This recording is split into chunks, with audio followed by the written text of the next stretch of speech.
Hi everyone. This might end up needing to be a series, but I wanted to document the most basic steps to start making Transport Fever 2 mods. There's already a lot of info out there, and looking at it as a newcomer can be overwhelming. It varies in age and complexity, which I sometimes struggled with when I was learning the basics. I wish there was more material about making things other than vehicles as well.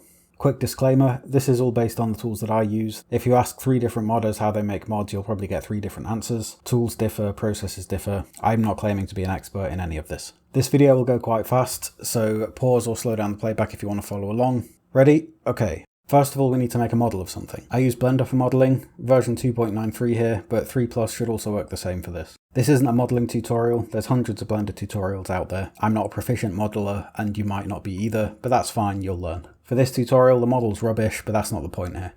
Now we have a shape, we need to texture it. Transport Fever uses physically based rendering, and its materials support all kinds of different parameters, mostly expressed using textures. I'm going to do a whole separate tutorial on how I prepare the various textures for more advanced materials, but for this short intro let's focus on colour only, using an existing vanilla game texture. We call these albedo maps. The game texture files are here, mostly in DDS format. It loads DDS files upside down, so to bring one of these into Blender to use for UV mapping, we need to flip it in an image editor. My preferred editor is GIMP.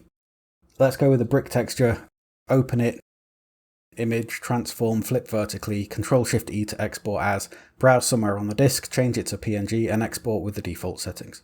Now in Blender, edit this default material on the model, add an image texture and browse to the PNG, select it. Now we can quickly do a UV cube projection and adjust the scaling if we want. That'll do for now. Worth noting that if you have multiple materials, you need to split the mesh by material before export. The game won't import it otherwise. I'll cover that in more detail another time, or you can read the Meatball Heroes guide on Steam, links in the description. Okay, now export this as FBX to some folder with these settings. The LOD0 suffix is important, so don't miss it. To get it in the game, we need the model editor here. On first time use, it'll show you this error. Once you run it, you see the error, go and edit this file here, and set the import FBX path and user data paths like this. Best to use //. The FBX path is the folder we just exported to, the user data folder is in the Steam install directory with your save games.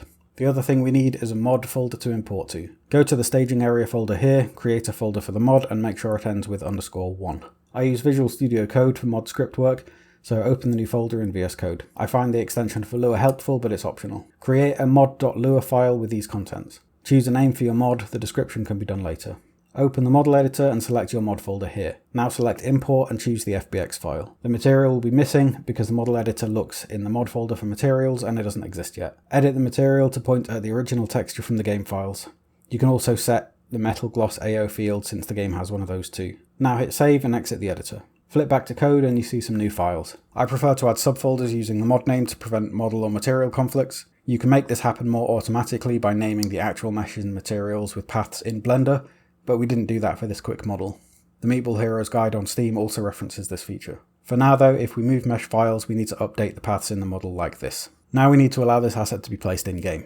Use a construction for this. Make these folders and a file ending .con and put this text in it. This part is the basic metadata like name, availability, and this part is the code that runs when you want to place it. I recommend thoroughly reading the construction docs to get more details, links in the description. We add our model here, and the transf is a 4x4 transformation matrix, which is 16 numbers describing among other things the model's position, rotation and scale in the world. This sequence here is an identity matrix, meaning it's just going to appear exactly where we drop it in the game at unit scale. If you want to move this object relative to where it's placed or scale it, you can either use the built-in transf utilities, which I won't go into now, or this transform calculator website. Now in a free game or load game, add the new mod to the list and start. Find the blank icon in the assets menu and place it to test that it works. If yours doesn't work, go back through the steps and double check you followed them exactly. Save the map for faster reloading.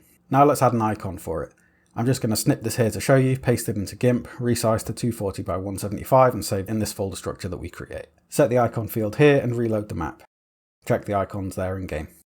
Let's take a nice pic of it for the mod icon too. Paste this into GIMP, set a reasonable resolution like 320 by 180, save as this exact file in the mod folder. Now it appears in the mod menu and we're pretty much done. This barely scratches the surface, but I hope it's helpful. If there are areas that you want me to expand on, leave a comment and look out for future videos.